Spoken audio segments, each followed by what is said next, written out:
Hey guys, happy October. It is time for me to show you my progress from this last month. I did something a little bit different this month, which if you follow my channel, you've already seen.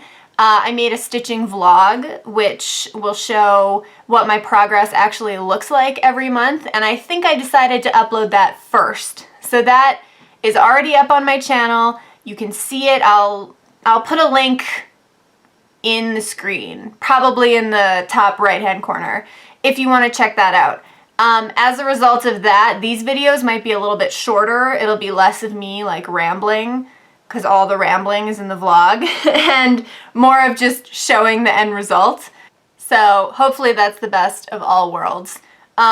Firstly, and least importantly, this is my new hair situation. I'm growing out my bangs. End of topic. Yeah, so I had a finish this month, and I have a video on that will be going up shortly after this video, and I have a new start this month, so let's get into it. So firstly, I'll talk about the mini mandalas from Chatelaine, and I was a good girl and I did my homework on these like I promised I would. So this is the third mini mandala all finished. I've already filmed a finished video for these three. I finished this pretty early in the month, actually. I just wanted to get it out of the way. I think I said it was kind of weighing on my brain. So yeah, those three are completely done. I've already filmed a video with close-ups and a hilarious anecdote of a humongous mistake I made that hopefully you won't make if you do this. And that should be up shortly after this video. So I won't show it too much, but here it is, very pretty.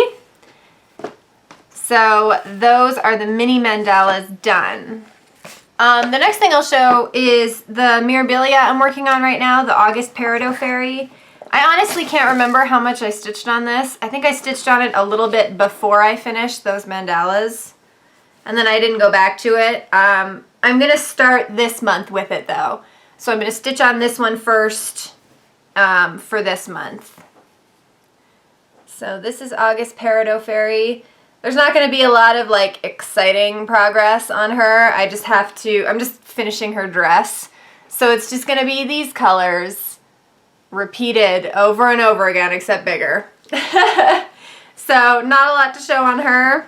I'm hoping to finish the dress this month. Oh, and I should say, before I put it away, I'm having like maybe I'll show you the actual image. So this is what she looks like.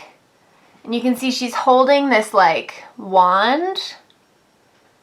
So like most of this Mirabilia, there's a lot of beads in this, and that wand is entirely beads that she's holding, which means that in order for me to get to the stitched part of the wand, I'd have to count up that entire thing of beads. It's freaking me out, and I don't know how to do it. It's going to be a lot of counting either way. I don't know if I should like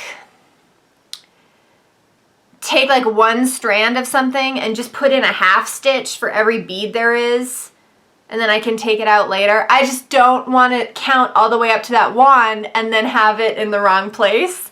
And then when I go back to do the beading, I don't know.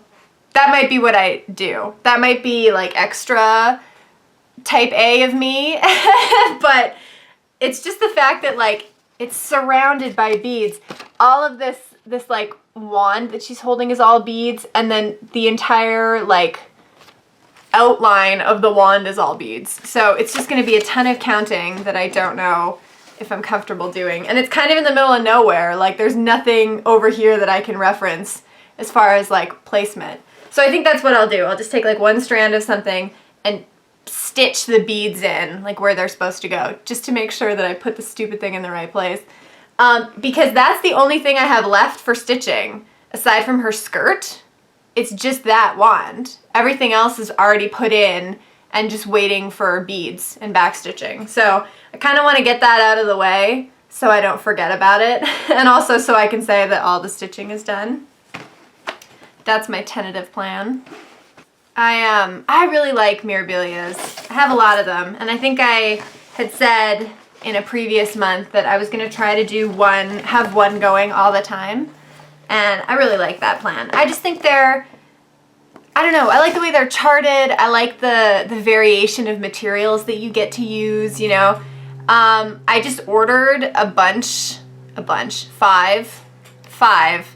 Mirabilias from a Facebook group, a stash unload group, which is, sadly, I was gonna say go join it, but it's being closed because Facebook is so stupid right now, you guys. Have you noticed? There's so much, pardon my French, EJ, there's so much shit going on right now, and everybody is so dramatic, and I don't know.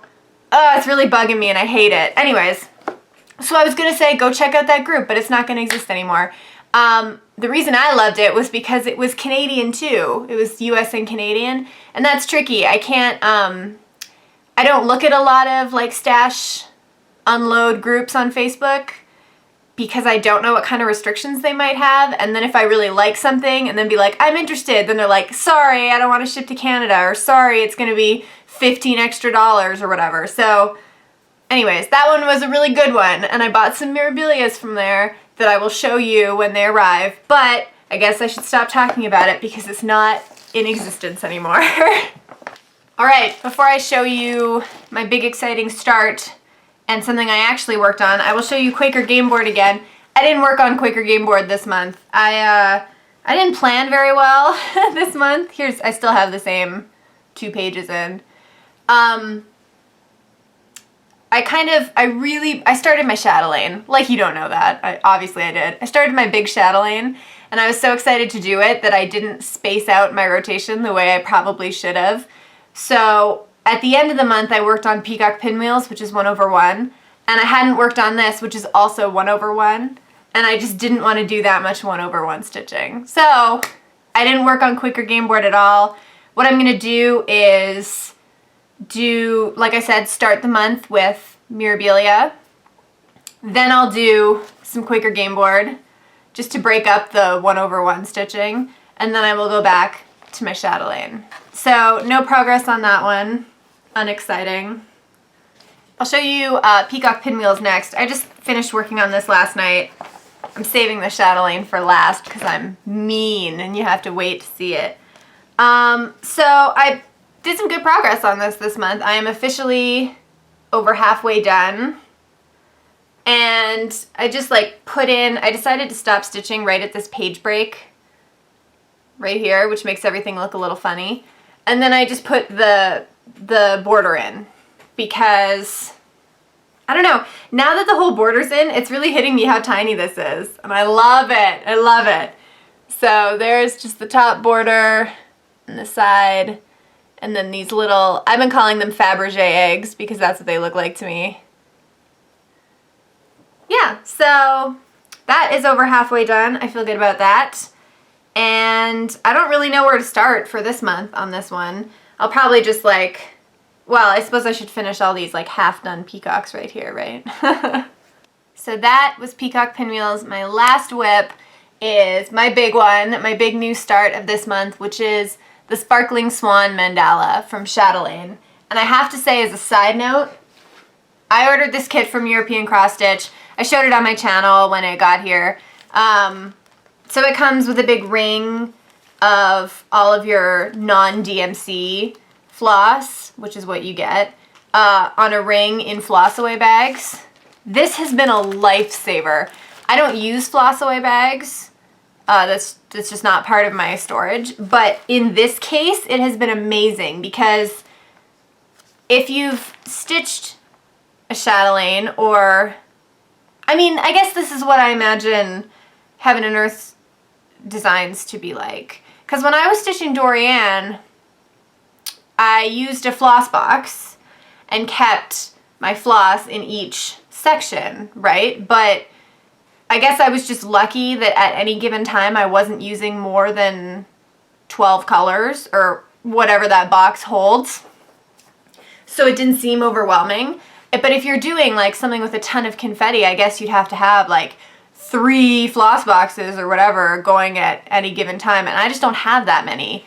I probably have 3 altogether, but I spread them out. So right now, 1 is holding my peacock pinwheels floss, 1 is holding my Mirabilia floss. And then the other one is kind of a catch-all that I just put bits into, like depending on what I'm working on, if I need black or something.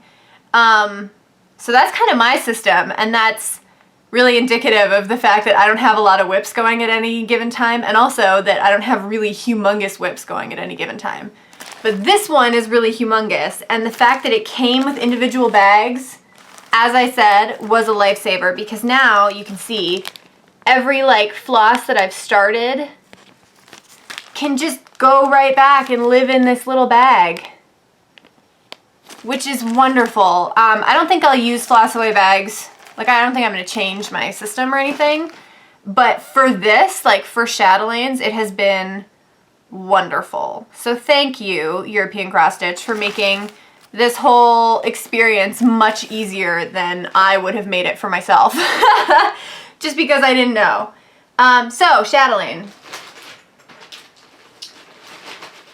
I am stitching this on black, which has been difficult, but I mentioned in my stitching vlog, I just don't like linen, I think.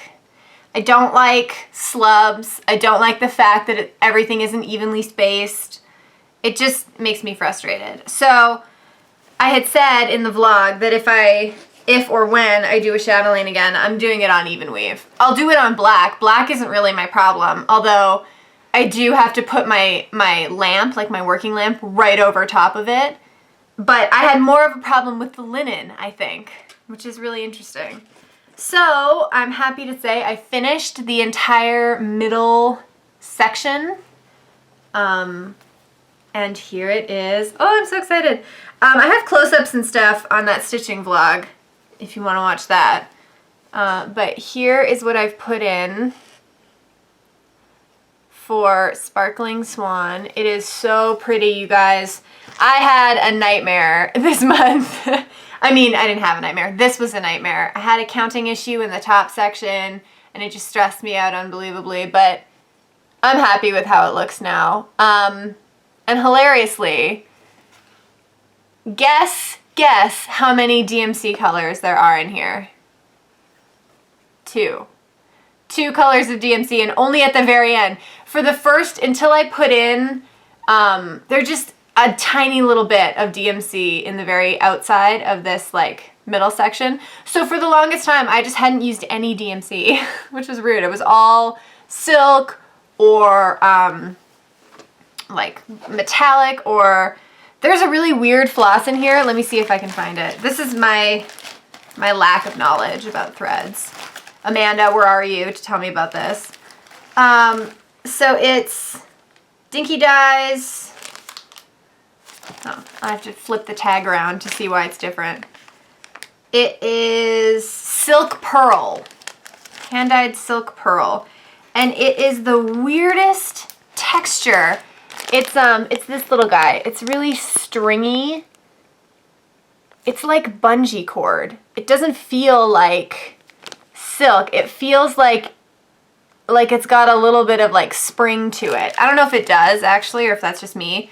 But it looks kind of like it should be elastic, like it should be elasticized. That was really interesting to stitch with, but that's the only like weird thing that there's been so far. I haven't used the, there's the little like petite princess pearl and stuff in here. I haven't used any of that yet. So far everything has been water lilies, Dinky Dyes, and Gloriana. And I have to say, of the 3, Gloriana has given me the most trouble as far as like knotting. I never have a problem with the Dinky Dyes, or if I do, it's not something that I would consider a humongous problem. It's just like what you can expect from silk. So I'm talking about like if I'm trying to get my 2 strands out of the rest of the skein, Dinky Dyes will go pretty smoothly. It might get caught up on itself, but usually I can fix it. Gloriana though, I have had to like throw out humongous knots of Gloriana. I don't know what it is, if it's just like silkier silk or what, but I've had the worst time trying to separate strands out of my Gloriana. Anyways, so that is the chatelaine. I am excited to get back to work on this, but I'm also nervous because everything else now is not, like, this is the center, right? So everything is like close and easily countable and stuff. Now my option is I could start on the swans, which are like on each 4 sides, or there's some greenery that goes diagonally around the swans. I think I'm gonna do that because the swans have all this black tent stitch around them, and I don't really know if I have to put that in if I'm stitching it on black. It seems kind of lazy to not do it, but it's it's black on linen, which is hard for me. So yeah, I just don't know if I'm gonna do it. I think it's meant to make the swans pop against like a cream fabric or something that's lighter because that's their coloring. But yeah, there is so much just black tent stitch around them, and I don't know if I'm gonna stitch any of it. Anyways, so that's my chatelaine. It has been really exciting and labor intensive, and this is something I mentioned in that vlog too, but when I got really frustrated with it, I think it's because this is the chatelaine, and I had been wanting to work on it for a long time, but I'd also have been intimidated by it for a long time and still am, truthfully. So I think I was feeling like I was giving it too much power, is what I said in the vlog, and I think that's accurate. Just because it was the chatelaine. So now, this month, I'm just gonna try to approach it like it's just any other piece, and if I make a tiny mistake, like how I would make mistakes on anything else, then that's fine. But that's just like a mental thing that I have with the chatelaine. Because and part of it is because I know it's so expensive. Like, I bought the kit, so this is like $200 some of stitching. So all of that is kind of weighing on my brain. But now that I have it and I'm stitching it, I just have to enjoy it. Be like, it's already paid for. And it's fine. It's just any other piece. So that's what I'm going to do this month. All right, guys, that is it for my progress this month. I hope you enjoyed it. I hope you check out that vlog and tell me what you think about it. I'm a little nervous about it, but I enjoyed it, so that's what's important. And yeah, thank you guys, as always. I will see you in the next one. Bye.